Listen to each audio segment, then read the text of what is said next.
bersyukur atas kehadiran Allah SWT yang mana diberikannya kita kesempatan untuk berkumpul di tempat ini dalam keadaan sehat walafiat.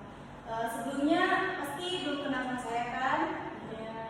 Ibarat kata tak kenal maka tak sayang, maka izinkan saya memperkenalkan diri terlebih dahulu.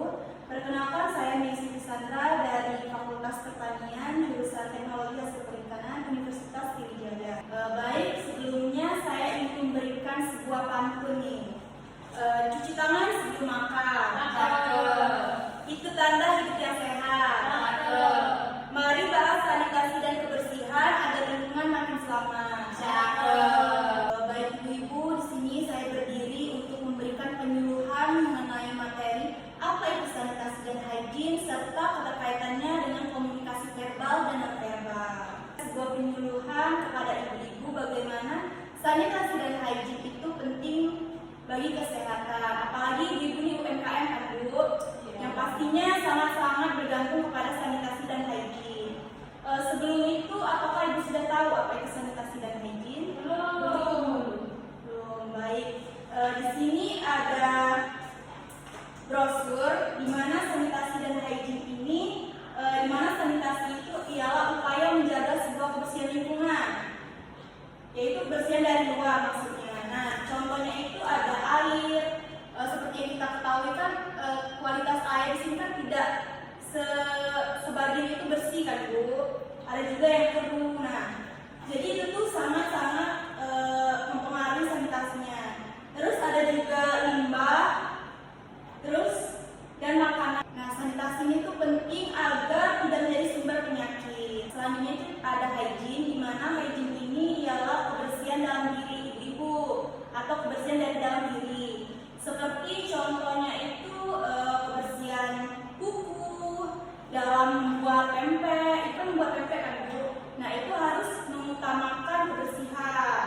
Contohnya itu kalau kuku panjang harus dipotong. Terus dalam pembuatan pempek itu harus memakai sarung tangan. Mungkin ibu berpendapat kalau dalam pembuatan adonan pempek itu agak ribet kan Bu, kalau pakai sarung tangan. Nah, padahal itu sangat penting untuk mengurangi kontaminasi bakteri. Nah, di sini ada mengapa sanitasi dan hygiene itu penting. Seperti yang kita ketahui kan, sanitasi dan hygiene ini sangat berpengaruh untuk kebersihan lingkungan kan. Nah, yang pertama itu dapat mengurangi resiko penyakit menular seperti diare, kolera, dan tifus. Ada juga menjaga kualitas makanan dan minuman, di mana kita itu harus menjaga makanan dan minuman karena dapat terkontaminasi oleh bakteri dari luar. Selanjutnya itu dapat meningkatkan kesehatan masyarakat. Nah, setelah itu ada langkah sederhana yang bisa ibu lakukan untuk menjaga sanitasi dan hygiene, di mana dapat menggunakan air bersih untuk minum dan memasak. Yang kedua itu cuci tangan pakai sabun sebelum makan dan setelah dari toilet. Jadi sebelum ibu membuat pempek itu, ibu harus menjaga dulu kebersihan tangan ibu seperti mencuci tangan. Terus simpan makanan dalam wadah tertutup agar terhindar dari yang namanya kontaminasi seperti lalat dan lain sebagainya. Selanjutnya itu gunakan jamban sehat. Di sini jamban yang dimaksud itu toilet atau kloset gitu ya Bu. Terus buang sampah pada tempatnya. Nah, jadi sampai setelah digunakan untuk pembuatan pempek itu jangan dibuang sembarangan, melainkan dibuang di tempatnya. Nah, setelah mengetahui sanitasi dan hygiene ini, di mana kita ketahui sanitasi dan hygiene ini berkaitan dengan komunikasi antar pegawai dan karyawan. Komunikasi yang baik dapat membangun keterkaitan antara pegawai dan pemimpin atau owner. Jadi sangat penting di dalam sebuah sanitasi dan hygiene. Jadi di dalam komunikasi ini ada dua. Yang pertama itu komunikasi verbal dan yang kedua komunikasi non verbal. Apa itu komunikasi verbal? Komunikasi verbal itu komunikasi langsung melalui kata-kata. Seperti contohnya itu ibu-ibu mengarahkan langsung tentang bagaimana produksi pempek itu pada karyawan agar karyawan tersebut tersebut dapat melakukan pekerjaan tersebut. Nah, jadi yang kedua itu komunikasi nonverbal, di mana komunikasi nonverbal ini kebalikan dari komunikasi verbal, di mana komunikasi nonverbal hanya dengan gestur tubuh, ekspresi wajah. Jadi dia seperti contohnya nih, ibu-ibu ingin menyuruh karyawan ibu untuk membersihkan tempat tersebut. Jadi ibu hanya menunjukkan atau memberikan gerak-gerik tubuh ibu untuk membersihkan tempat tersebut.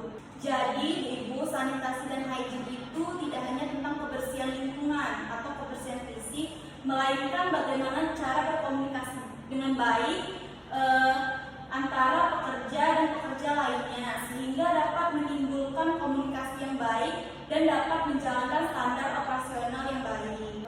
Baiklah ibu-ibu, sekian yang bisa dapat saya sampaikan. Di sini apakah ibu-ibu ada pertanyaan? Kalau ada silakan diajukan. Mungkin saya ya Dek.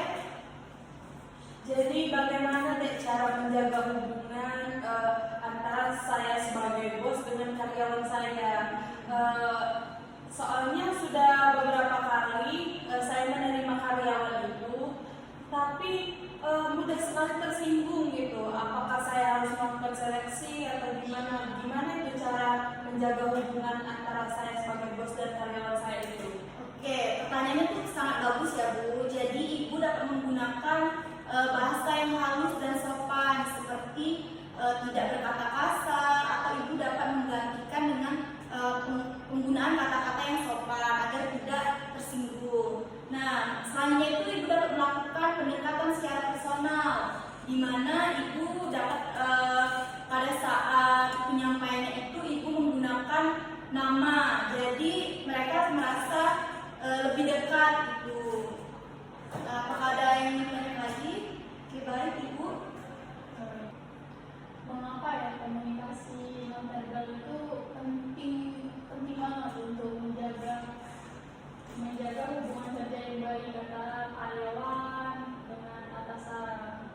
Oke, pertanyaannya cukup menarik. Jadi komunikasi nonverbal ini sangat penting untuk menjaga kedekatan antar pegawai. Jadi di mana ibu bisa melakukan senyum, bisa saling sapa. Jadi mereka Kenapa salah? Hubungan kerja karena dapat menyampaikan sikap, emosi dan seseorang tanpa kata-kata. Nah, jadi bahasa tubuh ekspresi.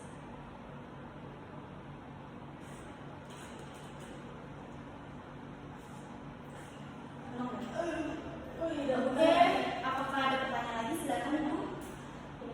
Jadi ingin bertanya, mengapa komunikasi nonverbal itu sangat penting? Nah, itu bertanya deh. Jadi itu mengapa ya komunikasi nonverbal itu sangat penting dalam menjaga hubungan kerja? Karena itu antara sama pegawai. Dek kamu yang gitu ya pegawai. Baik, apakah ada pertanyaan lagi? Baik, apakah ada pertanyaan lagi? Silakan Kak Ibu. Baik, ingin tanya ya Dek. Jadi mengapa ya komunikasi nonverbal itu sangat penting dalam menjaga hubungan kerja, misalnya itu antara hubungan kerja antara sama pegawai ya. Yang baik di lingkungan kerja. Oke, pertanyaannya sangat menarik Ibu. Jadi komunikasi nonverbal itu sangat penting di dalam dunia pekerjaan. Jadi melalui komunikasi nonverbal ini dapat menyampaikan sikap, emosi dan niat seseorang tanpa melalui kata-kata, tapi hanya melalui gestur tubuh. Jadi dengan komunikasi nonverbal yang positif, dan seperti senyum, salam dan